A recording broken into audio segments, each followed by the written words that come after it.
So welcome back to our channel का study with Karan. ये दोस्तों आज के इस वीडियो में हम आपके लिए लेकर आ गए हैं बिहार बोर्ड क्लास 10th का जो हिंदी, ठीक है, उसमें हम लोग अभी काव्य खंड के पहले वीडियो में हम लोगों ने सारांश के साथ एक्सप्लेनेशन देखा था, ठीक है।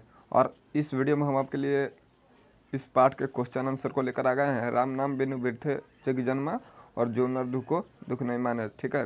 बुक में देख लीजिए जितने भी प्रश्न दिए हुए हैं सभी प्रश्न का आपको हम सॉल्यूशन देने वाले हैं।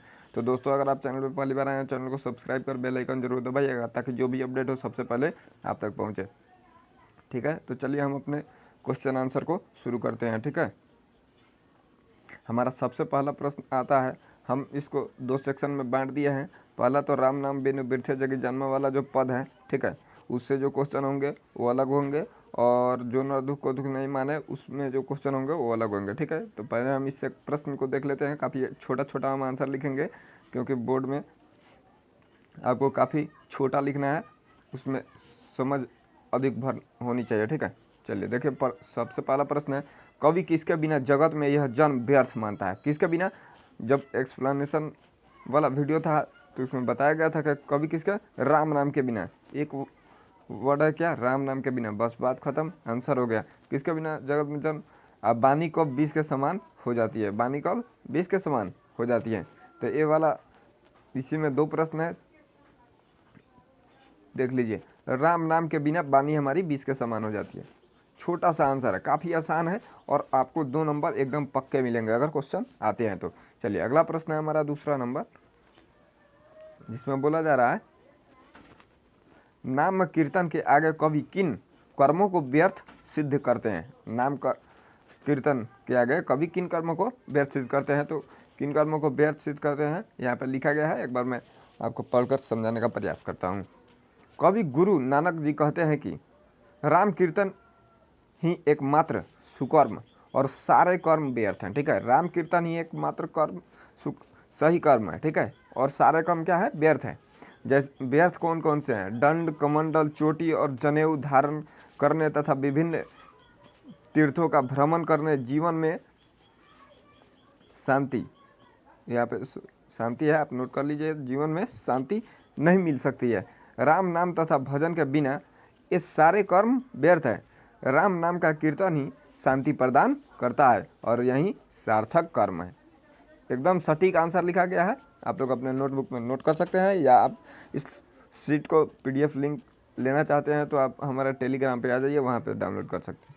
तीसरा प्रश्न है हमारा, हरिरस से कवि का क्या अभिप्राय है? ठीक है, हरिरस से कवि का यह अभिप्राय है कि ईश्वर की भक्ति का सम्मान पूर्ण रूप से करना चाहिए।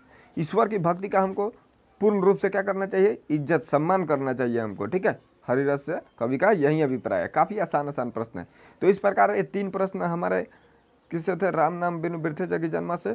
अब प्रश्न आएंगे जो नर दुख को दुख नहीं माने से। चलिए देख लेते हैं प्रश्न, देख लीजिए यहाँ पे है, कवि की दृष्टि से ब्रह्म का निवास कहाँ होता है? कवि की दृष्टि से ब्रह्म का निवास कहाँ होता है?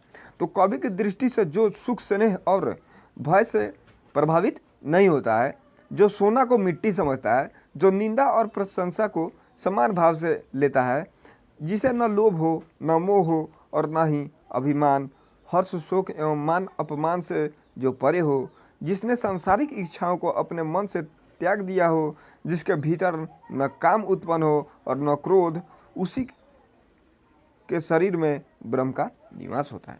ठीक है दोस्तों, काफ़ी सटीक आंसर है, आप नोट कीजिए और याद कीजिए, फटाक से आपको याद हो जाएंगे, ठीक है। चलिए अब अगला प्रश्न है हमारा, गुरु की कृपा से किस युक्ति की पहचान होती है? तो चलिए इसका आंसर देख लेते हैं। कवि नानक जी कहते हैं कि जिस पर गुरु की कृपा होती है, देखिए कवि नानक जी क्या कह रहे हैं कि जिस पर गुरु की कृपा होती है वही युक्ति यानी आशा आकांक्षा मोह ममता तथा काम क्रोध से मुक्त हो पाता है, ठीक है। जिस पर गुरु की कृपा होती है वही मोह माया इस सबसे आशा आकांक्षा से मुक्त हो पाता है। और युक्ति से मुक्त होने के लिए, एक बार डबल मुक्त हो गया है उसको कट कीजिए, होने के पश्चात ही उसके शरीर में ब्रह्म का निवास होता है। युक्ति से मुक्त होने के पश्चात ही उसके शरीर में ब्रह्म का निवास होता है। ये कौन कौन सी युक्ति है आप यहाँ पे देख लीजिए। मोह माया इस सब से अगर मुक्त है तभी ब्रह्म का निवास होता है, ठीक है। चलिए अगला प्रश्न है हमारा तीसरा नंबर। प्रथम पद के आधार पर बताइए कि कवि ने अपने युग में धर्म साधना के कैसे रूप देखे थे। चलिए देख लेते हैं हम इसका आंसर। कवि गुरु नानक जी कहते हैं कि राम कीर्तन ही एकमात्र सुगम है और सारे कर्म व्यर्थ है। वे दंड कमंडल चोटी जनेऊ धारण करने के विभिन्न तीर्थ स्थानों पर भ्रमण करने से जीवन में शांति नहीं मिल सकती और न ही स्थिरता मिलती है। अतः ये सब कर्म साधना नाम पर आडम्ब मात्र है। अब यही सब कर्म कौन देखे थे, अब इसमें थोड़ा सा चेंज करके भी लिख सकते हैं। प्रथम पद के आधार पर गुरु नानक जी अपने समय में देखे थे, ठीक है। आप यहाँ पर लिख सकते हैं गुरु नानक जी अपने समय में जो धर्म साधना देखे थे वो निम्न प्रकार है, और आप इतना लिख दीजिए, आंसर एकदम सटीक बैठने वाला है। चलिए दोस्तों, तो इस प्रकार ये हमारे 6 प्रश्न थे, और उधर एक्सप्लेनेशन वाला है, तो आप लोग एक्सप्लेनेशन वाला मैं बता दे रहा हूँ ऊपर कैसे लिखना है और नीचे। तो सबसे पहले लिखना है आपको प्रस्तुत पंक्ति हमारे पाठ्य पुस्तक के काव्य खंड, और उसके बाद में चैप्टर का नाम लिखिएगा। जो न दुख को दुख नहीं माने पद से लिया गया है, जिसके लेखक गुरु नानक जी हैं।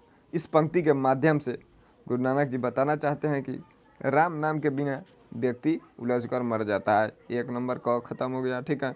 अगला है कंचन माटी जाने, मतलब कंचन माटी जाने का अर्थ होता है कि मतलब जो सोना को मिट्टी समझता है, ठीक है। ऊपर आप वही लाइन लिखिएगा और किस पद से लिए गया है उस पद का नाम लिखिएगा, ठीक है।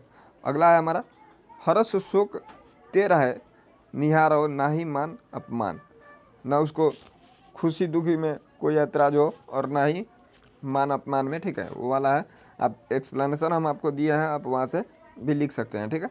और नानक लीन भयो गोविंद सो जो पानी, जैसे नानक गोविंद में कैसे लीन हुए, जैसे पानी में पानी मिल जाता है तो पता नहीं चलता है, उसी प्रकार नानक जी गोविंद में इस प्रकार लीन हुए पता ही नहीं लगा, ठीक है।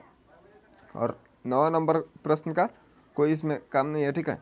तो इस प्रकार दोस्तों 9 नंबर उतना इम्पोर्टेंट नहीं है, ठीक है, इसलिए हम आपको सिर्फ इम्पोर्टेंट प्रश्न ही देंगे। 1 मिनट दोस्तों।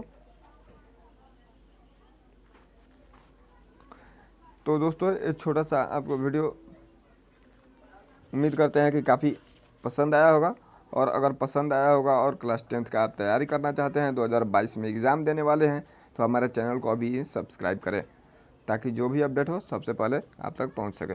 चलिए दोस्तों, इस वीडियो को इतना ही पे ख़त्म करते हैं, फिर मिलेंगे अगले वीडियो में जिसमें हम चैप्टर नंबर 2 को लेकर आएंगे काव्य खंड के, ठीक है।